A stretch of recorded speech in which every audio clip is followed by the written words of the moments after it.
अस्सलाम वालेकुम। SM news के साथ मैं हूं मुकद्दर रज़ा।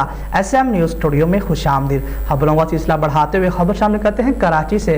महकमा दाखिला सिंध ने कराची में मोटरसाइकिल की डबल सवारी पर पाबंदी का नोटिफिकेशन वापस ले लिया।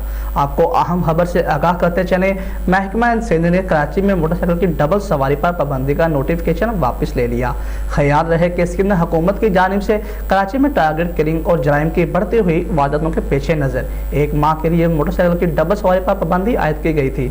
मजीद तफसीलात बता रहे हैं ब्यूरो चीफ जुल्फकार अली। ये जुल्फकार अली, आगाह कीजिएगा इस हवाले से। जी बिल्कुल, सिंध हुकूमत की जानब से कराची में टारगेट किलिंग और जराइम की बढ़ती हुई वारदातों के पेश नज़र एक माह के लिए मोटरसाइकिल की डबल सवारी पर पाबंदी आयद की गई थी।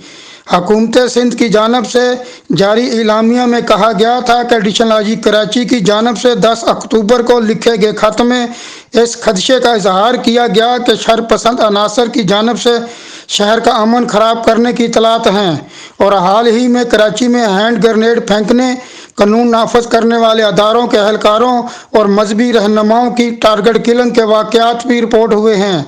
लिहाजा दरख्वास्त है कि एक माह के लिए मोटरसाइकिल की डबल सवारी पर पाबंदी आयद की जाए।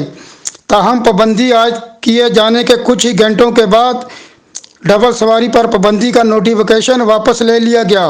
वाज़ेह रहे कि अपोजिशन जमातों ने सिंध हुकूमत के मोटरसाइकिल की डबल सवारी पर पाबंदी के फैसले की मजम्मत की थी। जी बहुत शुक्रिया जुल्फकार, हमें तफसीलात से आगाह करने के लिए। मजीद खबरों के लिए देखते रहिए SM न्यूज़।